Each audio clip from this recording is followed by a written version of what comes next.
Salut à toutes et salut à tous et bienvenue pour ce nouvel épisode consacré aux mythes et légendes de France. Aujourd'hui nous prenons la direction de la Normandie pour une légende bien plus sombre que celle que je vous ai déjà contée.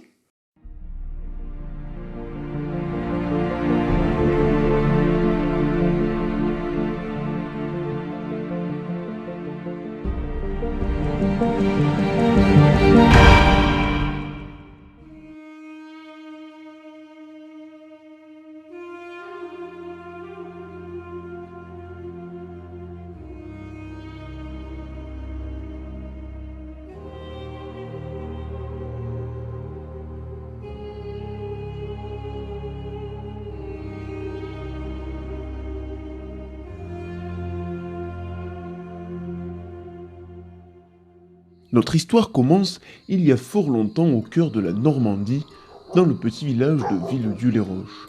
Dans ce coin reculé de France, la vie était particulièrement dure. La plupart des habitants étaient des paysans qui, chaque jour, luttaient pour leur survie. Ils passaient la majorité de leur temps dans des champs effectuant de longues tâches harassantes et répétitives. Mais là était le dernier de leurs soucis. Il faut savoir qu'en cette période, le seigneur de Bailleul gouvernait la région d'une main de maître. C'était un homme dans la force de l'âge, taiseux et sévère. Il détestait à peu près tout et tout le monde, mis à part son neveu, qui lui seul arrivait à lui donner le sourire de temps à autre. Le seigneur se comportait de manière violente et impérieuse avec ses sujets. Il ne cessait de les affubler de nouveaux impôts, faisant peser sur eux le poids de la misère.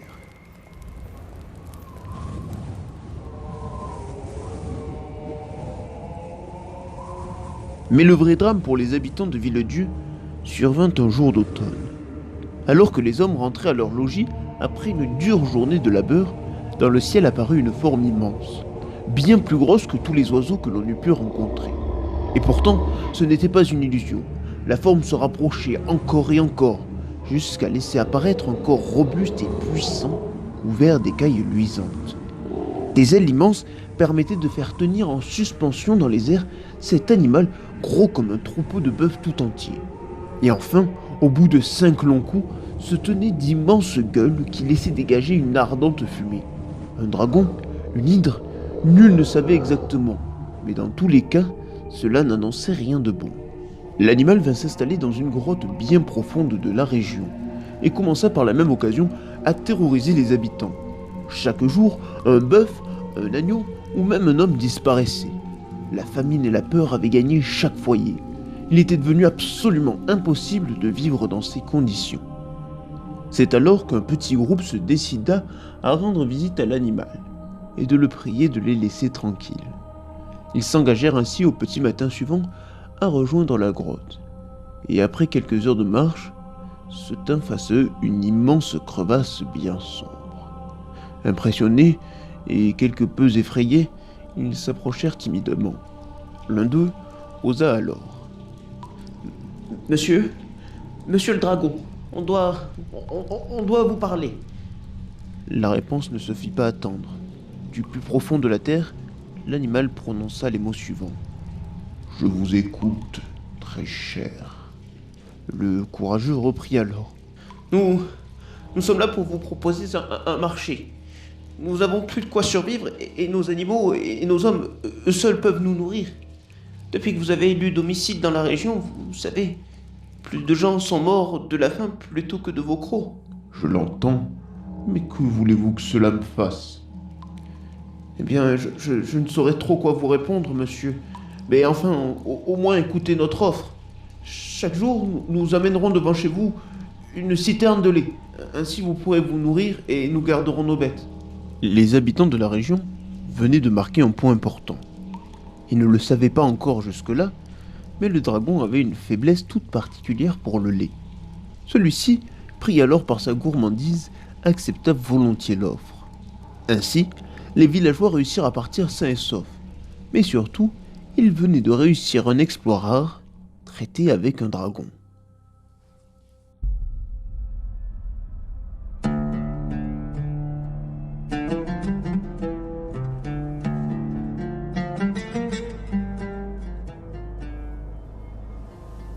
Pendant des années, L'accord fut tenu, et chaque matin le dragon recevait devant chez lui une cuve de lait. Malheureusement, un jour cette cuve fut oubliée.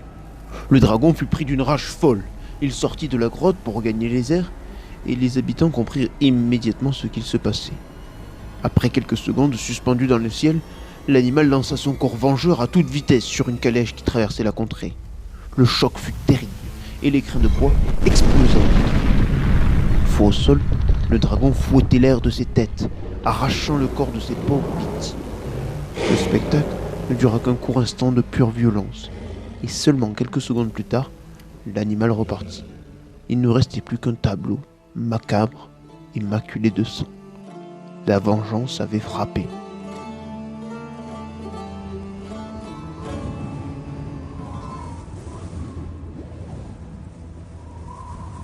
Le seigneur fut immédiatement prévenu de la nouvelle, et il se rendit sur place. Là, pour lui, ce fut le choc.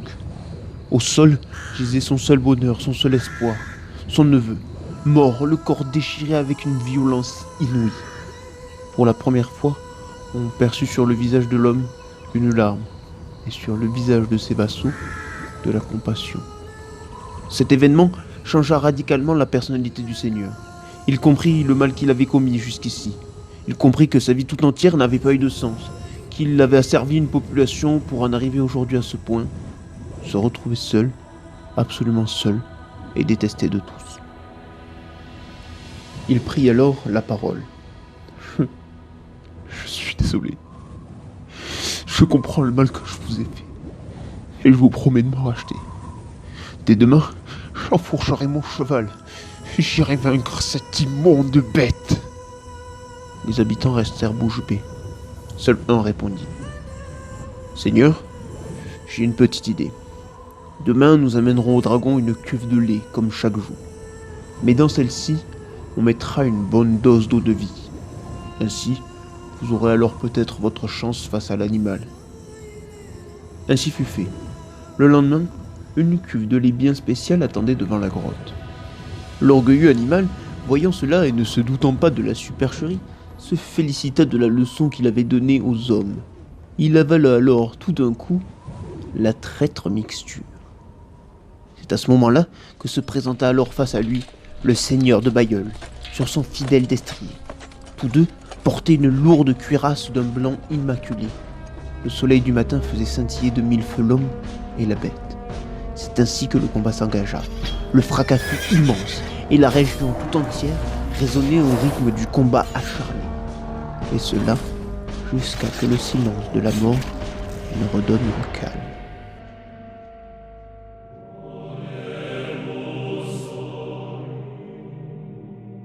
Personne n'avait eu le courage d'assister au combat, mais nombreux furent témoins de son résultat et de sa violence. Le seigneur et son cheval avaient fini calcinés par le dernier feu craché par le dragon agonisant.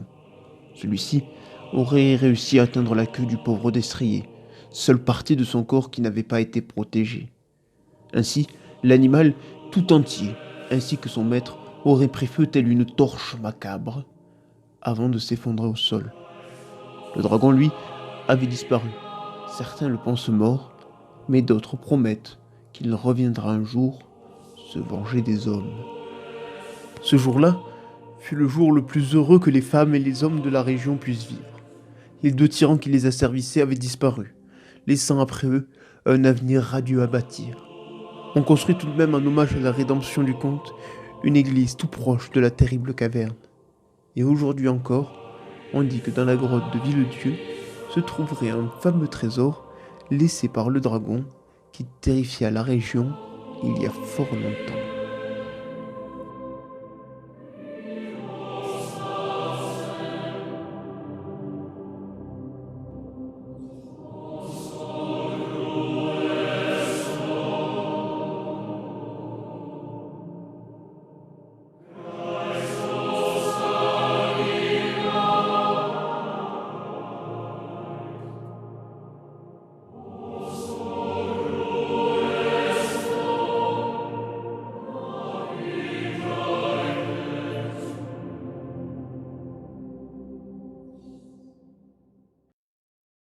Mesdames, messieurs, j'espère que cet épisode vous a plu. Si c'est le cas, n'hésitez pas à mettre un petit like sur la vidéo, éventuellement laisser un commentaire et vous abonner. Vous pouvez aussi désormais me suivre directement du côté de Utips pour soutenir mon travail. Et éventuellement, si cela vous intéresse, vous pouvez directement retrouver toutes les illustrations de cette chaîne sur mon Instagram. Tout ça, ce sera dans la description de la vidéo. En attendant, je vous fais de gros bisous. Ciao, bye bye et au prochain épisode.